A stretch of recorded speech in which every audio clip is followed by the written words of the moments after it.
오늘 하나님께서 우리에게 주시는 말씀 요한복음 6장 26절에서 29절까지 말씀입니다. 요한복음 6장 26절부터 29절까지 말씀입니다. 제가 봉독하겠습니다. 예수께서 대답하여 이르시되 내가 진실로 진실로 너희에게 이르노니 너희가 나를 찾는 것은 표적을 본 까닭이 아니요 떡을 먹고 배부른 까닭이로다. 썩을 양식을 위하여 일하지 말고 영생하도록 있는 양식을 위하여 하라. 이 양식은 인자가 너희에게 주리니 인자는 아버지 하나님께서 인치신 자니라. 그들이 묻되 우리가 어떻게 하여야 하나님의 일을 하오리까? 예수께서 대답하여 이르시되 하나님께서 보내신 일을 믿는 것이 하나님의 일이니라 하시니 아멘. 예. 우리는 신앙생활을 하고 있지요. 이제 시작하시 얼마 되지 않는 분도 있지만 오랜 기간 또 믿음의 생활을 해오시는 분들도 있습니다. 여러분, 그 신앙생활을 해오시면서 여러분은 천국에 대해서 얼마나 생각하며 살아오셨습니까? 또는 나의 이 믿는 믿음에 대해서 한번 생각해 보셨나요? 그리고 항상 말씀드리지만 이 땅이 전부가 아닙니다. 그러면 그 죽음 이후에 하나님께서 말씀하시는 그 심판에 대해서는 어떻게 생각합니까? 이에 대해서 깊게 생각하며 살아가는 사람들이 의외로 많지 않다라는 것입니다.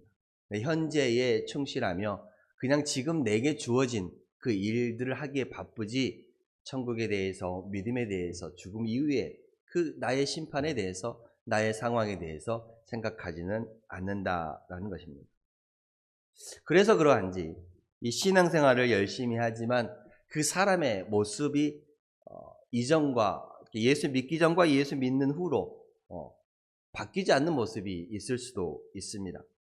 인격이 변화되지 않는 사람도 있다라는 것이죠. 교회에 충성하고 봉사합니다마는 여전히 자기중심적인 사람도 있습니다. 신앙생활을 한다고 하면서도 여전히 거짓말을 하는 사람도 있고요. 신앙생활을 한다고 하면서 여전히 겉과 속이 다른 사람도 있습니다.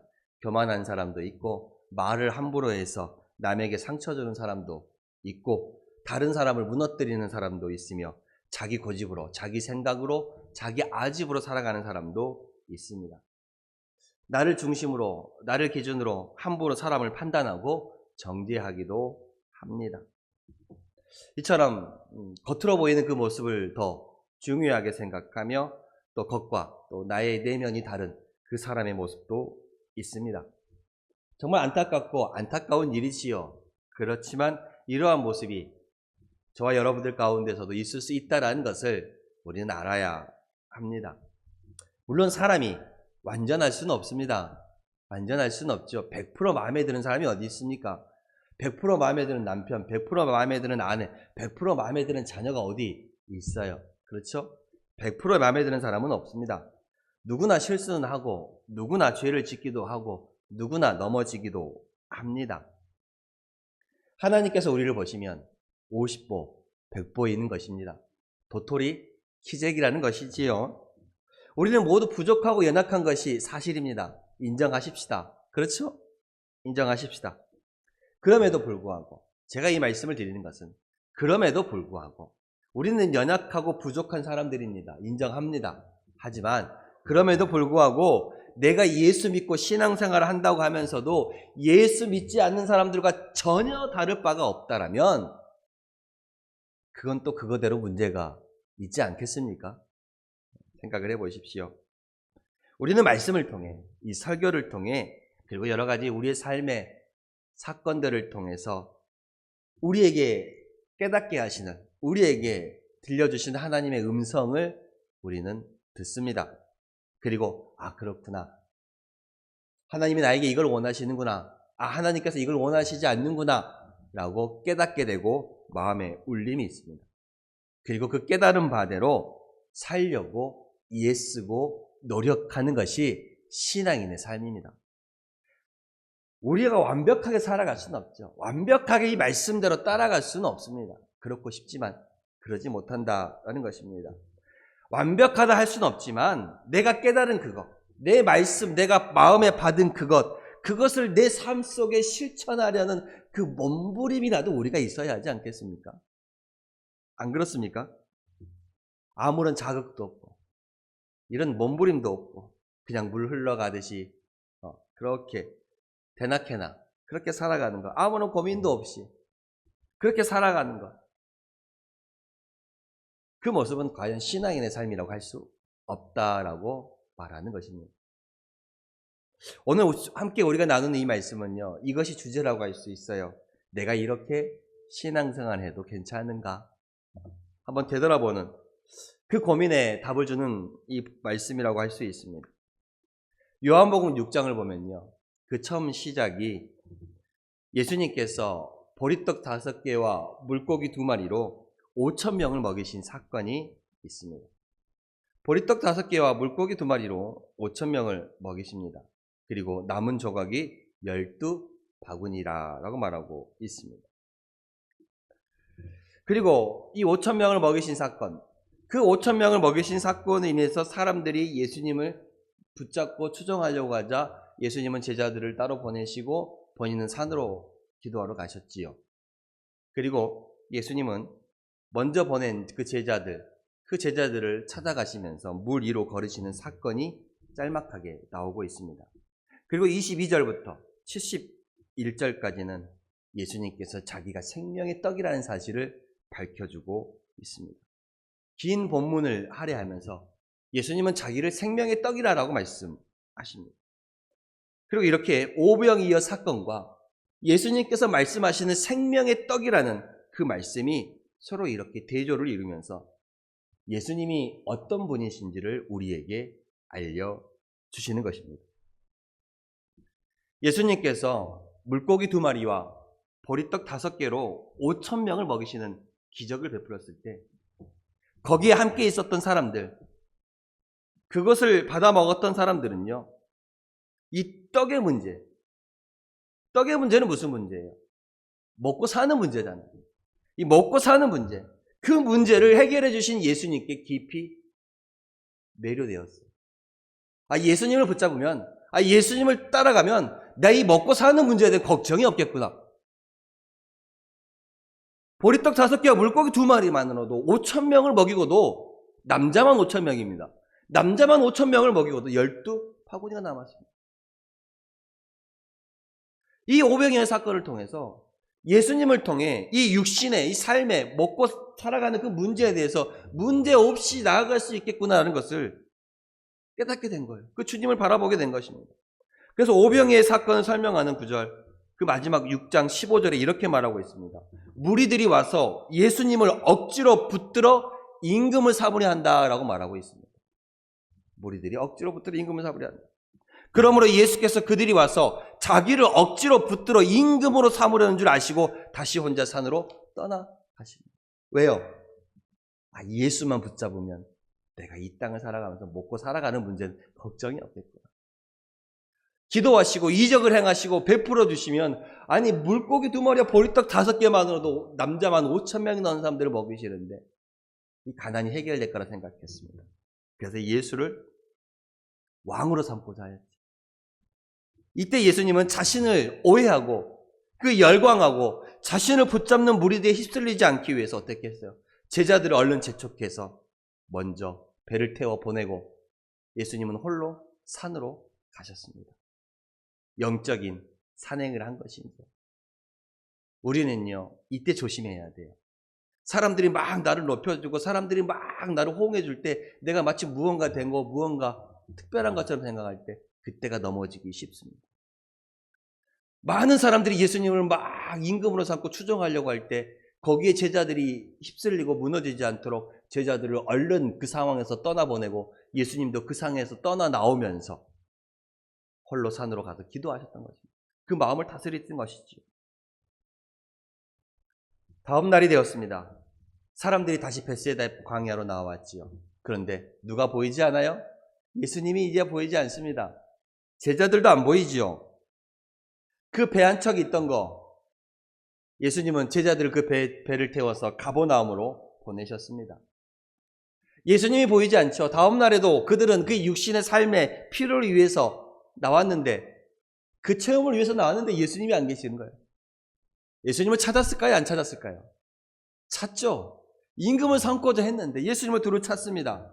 보이지 않아요. 심지어 배를 타고 건너가서 가버나움까지 넘어갑니다.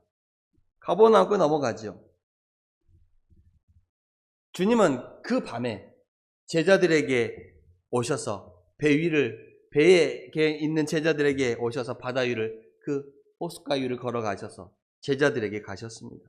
그리고 그 제자들과 함께 예수님은 가버나움으로 미리 가 계셨지요. 근데 이 예수님을 찾는 무리들은 몰랐어요. 예수님을 찾아도 안 보여요. 산으로도 가봤어요. 예수님이 가신 산으로도 가봤는데 안 계신 거예요. 그래서 디베레에서 온 그 배를 타고 다시 가버나움으로 이들을 따라갑니다. 그곳 가운데서 누구를 만나요? 예수님을 만납니다. 그 예수님을 만나고 얼마나 기쁘고 반가웠겠어요. 그래서 이렇게 말합니다. 랍비요, 언제 여기 오셨나이까? 25절에 아니 선생님 언제 여기 오셨어요? 언제 여기 오셨어요?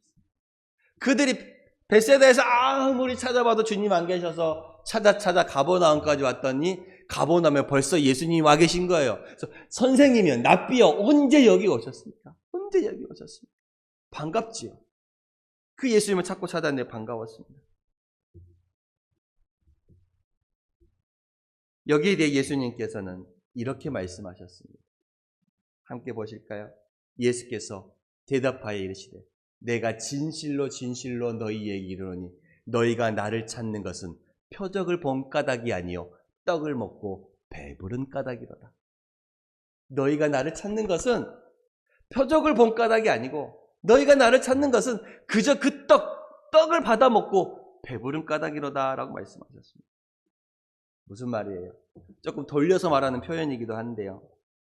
그들은 이 표적의 진정한 의미, 그 오병이어의 그 진정한 의미인 예수님이 하나님의 아들 되신다라는 것, 그것을 깨닫지 못하고 그것을 받아 먹었던, 배불렀던 그 일 때문에 맹목적으로 예수님을 추종하고 따른다라는 거예요. 그 육신의 문제를 해결해 줄 수 있는 그 예수님을 붙잡으려고 한다라는 거예요. 벳세다부터 예수님을 찾아 나섰던 이 사람들의 목적은 오직 이 육신의 채움, 배고픔, 그 문제 때문이었어요. 광야의 기적을 통해서, 이 벳세다의 들을 통해서 떡을 만들어내신 그 예수님의 능력을 보았고, 이 떡만을 보고 누굴 찾아온 거예요? 예수님을 찾아온 거예요. 결국 자신의 육신의 욕구를, 육신의 부족함을 채우기 위해서 예수님을 찾았던 거예요. 오병이어가 기적이 나타내는 그 표적은 뭐예요? 그 표적은 바로 예수님께서 하나님의 아들이심을 보여주고자 한 것인데, 그 표적은 보고 깨닫지 못하고 오히려 받아먹은 떡으로 인해서 내 육신이 이제 굶주리지 않게 되었구나, 그 굶주림만을 해결하기 위해 예수님을 찾아왔다라는 거예요. 그래서 예수님은 그 27절에 그들의 어리석음을 이렇게 책망하십니다. 썩을 양식을 위하여 일하지 말고 영생하도록 있는 양식을 위하여 하라. 이 양식은 인자가 너희에게 주리니 인자는 아버지 하나님께서 인치신 자니라. 너희가 썩을 양식을 위하여 일하지 말고 영생하도록 있는 양식을 위하여 일하라 라고 말하고 있습니다. 썩을 양식이 뭐예요? 썩을 양식은 우리 몸을 위한 양식입니다. 그죠?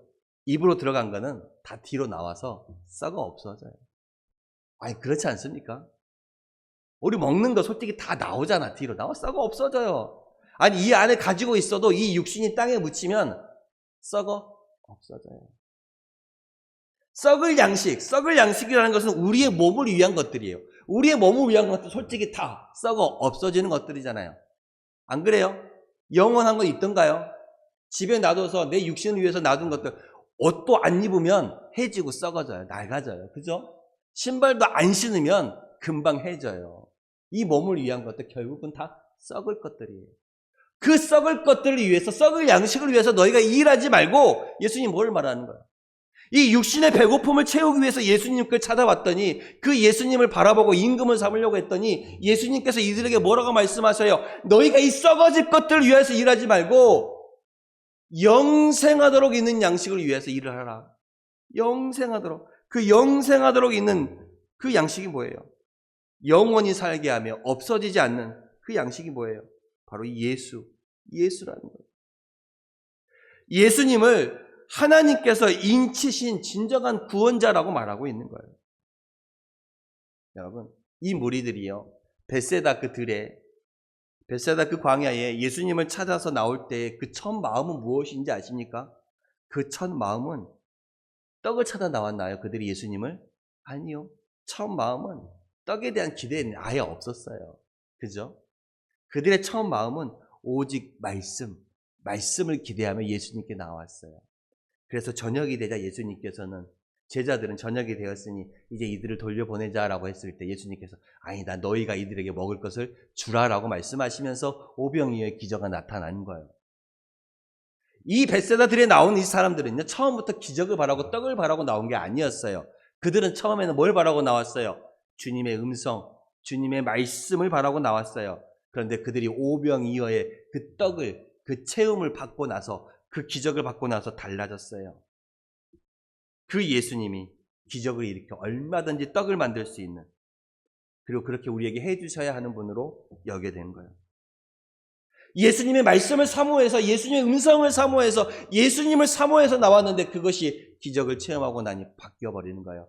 예수님께서 내 삶의 필요, 예수님께서 내 삶의 어려운 문제를 해결해 주니 이제 바뀌어버리는 거예요. 예수님만을 위해서 나왔던 그 모습이 이제는 나의 삶의 필요를 채워주는 예수님으로 바뀌어버리는 거예요.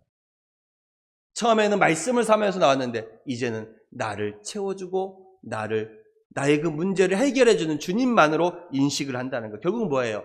예수님을 위해서 나왔지만 그것이 예수님께서 나의 삶의 필요를 채워줬더니 나의 욕심만으로 예수님을 붙잡게 된다는 거예요. 이제는 예수님을 위해서 살겠다고 나선 성도가 얼마 지나지 않아 이제 예수님이 자신에게 아무것도 주시지 않는다라고 원망하고 불평하는 모습으로 나오게 되는 거예요. 위로하고 헌신하고 봉사하고 사랑하며 희생하며 살겠다고 다짐해놓고 얼마 지나지 않아 목사님이 자기를 이해해주지 않는다고, 교회가 자기를 이해해주지 않는다고, 자기를 사랑해주지 않는다고 원망하고 불평하는 거예요. 그 모습을 바뀌어가는 거예요. 처음에는 그렇지 않았어요. 그런데 시간이 지나고 그렇게 바뀌어가는 거예요. 그래서 예수님께서 뭐라 그래요? 너희가 썩을 양식을 위하여 일하지 말고 영생하도록 있는 양식을 위하여 살라라는 거예요. 그 영생하도록 위한 양식이 뭐예요? 바로 생명을 주시는 메시아, 예수를 위해 내가 살라.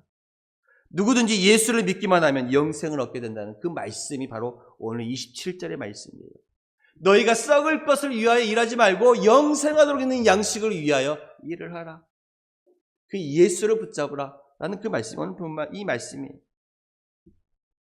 그런데 이 예수님의 말씀을 듣고도 그 의미를 깨닫지 못한 사람들, 그 사람들이 예수님께 뭐라고 얘기합니까? 28절에 그들이 묻되 우리가 어떻게 하여야 하나님의 일을 하오리까? 너희가 영생하도록 있는 양식을 위하여 일을 하라라고 말했더니 그럼 이들이 그 말씀을 깨닫지 못하라니. 그래서 예수님께 묻습니다. 우리가 어떻게 해야 하나님의 일을 하겠습니까? 우리가 어떻게 해야 하나님의 일을 하겠습니까? 이 말씀에 주님은 참 중요한 말씀을 오늘 저와 이 무리들에게 주십니다. 뭐라고 말씀하십니까? 예수께서 대답하여 이르시되 하나님께서 보내신 일을 믿는 것이 하나님의 일이니라. 아멘. 예수께서 대답하여 이르시되 하나님께서 보내신 일을 믿는 것이 하나님의 일이니라. 무슨 말이에요? 예수를 잘 믿는 것이 하나님의 일이라는 거예요. 예수를 잘 믿는 것이 하나님의 일이라는 거예요. 이들은 오병이어 사건을 통해서 예수님을 자신의 이 육신의 문제, 떡의 그 문제를 해결하고 그 노마의 압제에서, 노마의 식민지에서 자신을 구원해 줄 이 정치적 메시아, 그 해결자라만 생각하는 유대인들에게 예수님은 자기가 누구이며 어떻게 해야 구원을 받을 수 있는지를 분명히 알려주시는 것입니다. 오병이어 사건을 통해서 예수님이 누구이신지, 예수님이 하나님의 아들이시고 예수를 믿는 자에게 구원이 있다는 것을 알려주시는 표적이었는데 그것을 깨닫지 못하고 현실적인 그 욕심만을, 욕구만을, 살아가는데 필요한 것만을 채우기 위해 예수님을 붙잡는, 그렇게 오해한 것입니다. 이들에게 믿음의 본질을 알려주시는 거예요. 여러분, 우리는 신앙생활 하면서 생각합니다. 내가 어떻게 해야? 내가 어떻게 해야? 라고 말하지요. 내가 봉사하고, 내가 헌신하고, 내가 노력하고, 내가 공들여야 어떤 일들이 일어난다라고 생각합니다. 그러나 예수님은 말합니다. 뭐라고 말합니까? 내가 하는 것이 아니지요.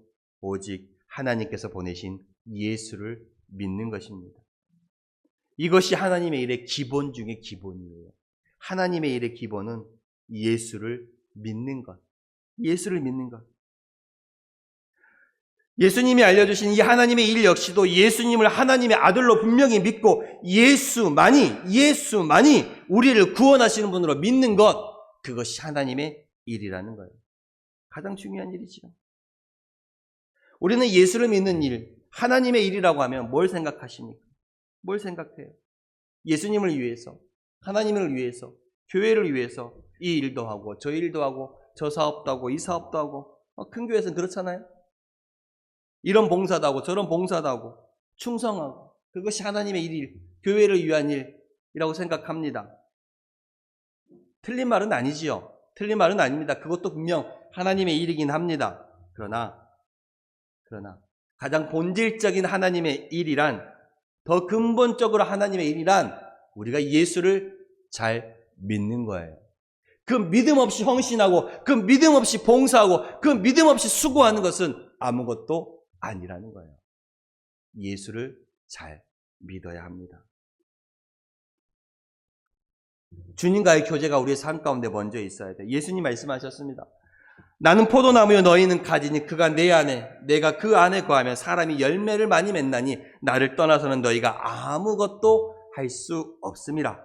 너희가 내 안에 거하고 내 말이 너희 안에 구하면 무엇이든지 원하는 대로 구하라. 그리하면 이루리라. 주님은 요한복음 15장에 말씀하셨습니다. 먼저 예수를 내가 확실히 믿는 것이 하나님의 일의 출발이라는 것을 알아야 합니다. 예수를 잘 믿어야 해요. 여러분,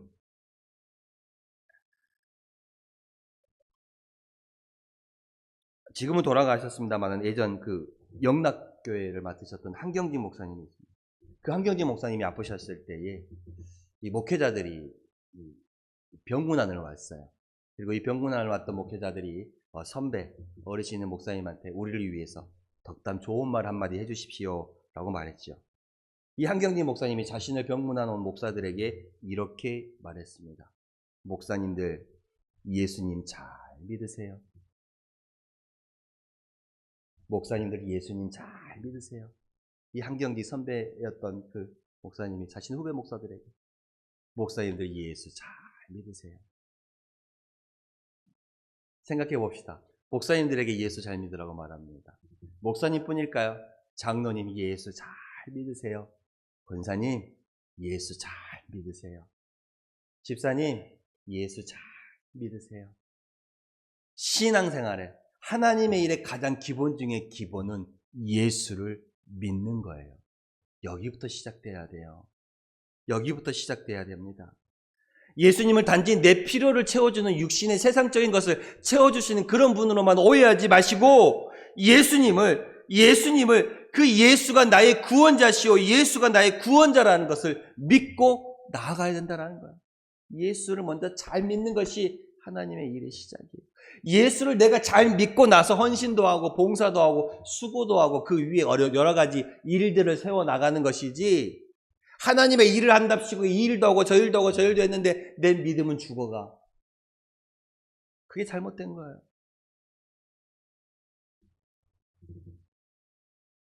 예수님을 잘 믿는 것이, 예수를 잘 믿는 것이 진짜 하나님의 일이랍니다. 주님 말씀하셨잖아요. 예수께서 대답하여 이르시되 하나님께서 보내신 이를 믿는 것이, 하나님께서 보내신 이가 누구예요? 예수. 그 예수를 믿는 것이 뭐라 그래요? 하나님의 일이니라. 예수를 믿는 것이 하나님의 일이니라. 누가 말씀하셨어요? 예수님이 말씀하셨어요. 주님이 이 사람들에게 말하는 거예요. 육신의 체온, 피로를 위해서 나온 사람들에게 내가 어떻게 해야 하나님의 일을 하겠습니까? 내가 무엇을 해야 하나님의 일을 하겠습니까? 아니다. 하나님의 일을 가장 먼저는 너희가 예수를 믿어라. 예수를 믿어라. 그것이 먼저 하나님의 일이다라는 것입니다.